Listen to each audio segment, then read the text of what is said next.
அரசே உயிர்கல்வித்துறையே, தமிழக அரசே உயர்கல்வித்துறையே, தமிழக அரசே உயிர்கல்வித்துறையே, தமிழக அரசே உயர்கல்வித்துறையே, அடிக்காதே அடிக்காதே அடிக்காதே அடிக்காதே. புறவாசல் வந்தேரிகள் என கௌரவ விரிவுரையாளர்களை அவமானப்படுத்தும் உயர்கல்வித்துறை அதிகாரிகள்.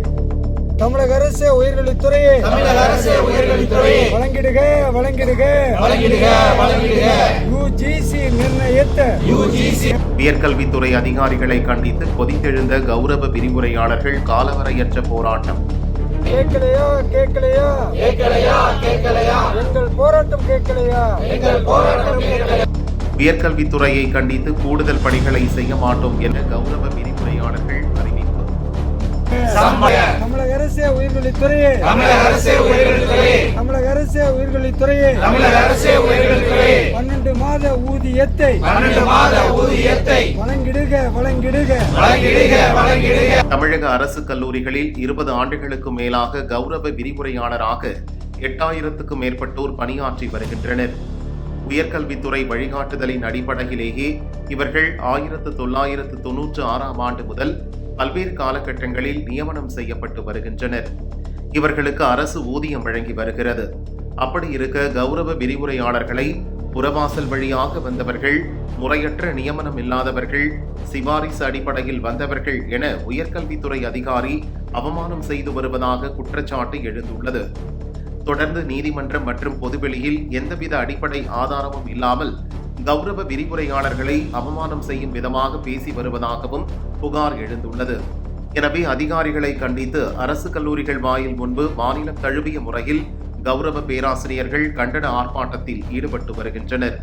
அதன் ஒரு பகுதியாக திருப்பூர் மாவட்டம் உடுமலை அரசு கல்லூரி முன்பு கௌரவ விரிவுரையாளர்கள் காலவரையற்ற போராட்டத்தில் ஈடுபட்டனர். எங்களுக்கும் வழங்கிடுக தமிழக அரசே உயர்கல்வித்துறையே,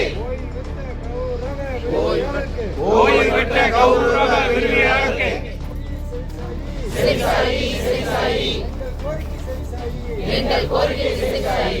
கௌரவ விரிவுரையாளர்களுக்கான பணி நிரந்தர ஆணையை உச்சநீதிமன்றம் வழங்கியுள்ளது.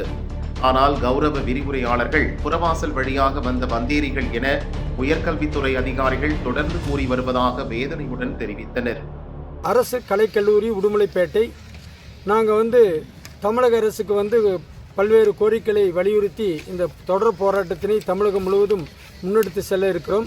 எங்களது கோரிக்கை என்னவென்றால், எங்களை பணி நிரந்தரம் செய்ய வேண்டும், 12 மாத ஊதியத்தினை வழங்க வேண்டும், மகப்பேறு விடுப்பினை வழங்க வேண்டும், இறந்து போன கௌரவியாளருக்கு நஷ்டஈடு கொடுக்கணும், ரிட்டையர்டான கௌரவியாளருக்கு பணிக்கொடை வழங்கணும் அப்படின்னு பல்வேறு கோரிக்கைகளை வலியுறுத்தி இந்த போராட்டத்தினை தொடங்கி இருக்கிறோம். 2006 முதல் திமுக அரசானது எங்களை பணி நிரந்தரம் செய்வதாகவும் சமவேளைக்கு சம ஊதியம் தருவதாகவும் பல்வேறு வாக்குறுதிகளை அளித்தது. ஆனால் இன்று வரை அந்த வாக்குறுதிகளை தமிழக அரசு நிறைவேற்றாமல் எங்களை ஏமாற்றி வருகிறது. ஆனால் எங்களது கோரிக்கைகளை வென்றெடுப்பதற்காக இந்த காலவரையற்ற போராட்டத்தை தமிழகத்தில் இன்றிலிருந்து தொடங்கி இருக்கிறோம். இந்த போராட்டமானது எங்களுடைய கோரிக்கை வெற்றி பெறும் வரை தொடர்ந்து ஓயாது போராட்டம் நடத்துவோம் என்பதை இதன் மூலம் உங்களுக்கு தமிழக அரசுக்கு தெரிவித்துக் கொள்ள விரும்புகிறோம். யுஜிசி கௌரவ விரிவுரையாளர்களுக்கு மாதம் 57,800 ரூபாய் சம்பளம் வழங்கப்படுகிறது. 12 மாதம் ஊதியம் என்பது முன்பு உறுப்பு கல்லூரி கௌரவ விரிவுரையாளர்களுக்கு வழங்கப்பட்டதுதான்.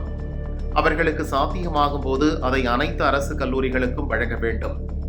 PF மற்றும் EF உறுப்பு கல்லூரி கௌரவ விரிவுரையாளர்களுக்கு பிடிக்கப்பட்டது. அதனை அனைத்து அரசு கல்லூரி கௌரவ விரிவுரையாளர்களுக்கு வழங்க வேண்டும். மகப்பேறு விடுப்பு வழங்க வேண்டும். ஓய்வு கௌரவ விரிவுரையாளர்களுக்கு பணிக்கொடை 25 லட்சம் வழங்க வேண்டும். மேற்கண்ட கோரிக்கைகள் அனைத்தும் உடனே நிறைவேற்றுவது சாத்தியமானதுதான். இதுநாள் வரை கௌரவ விரிவுரையாளர்களை கசக்கி பிழிந்தது போதும் இந்த குறுகிய காலத்தில் எங்களது கோரிக்கைகளை உடனே நிறைவேற்றும் வரை காலவரையற்ற புறக்கணிப்பு போராட்டத்தில் ஈடுபடுவோம் என சூளுரைத்து களத்தில் குதித்துள்ளனர். மேலும் பாடம் மட்டும் நடத்துவோம், அரசு திட்டங்களை செயல்படுத்த மாட்டோம் என அறிவித்தனர்.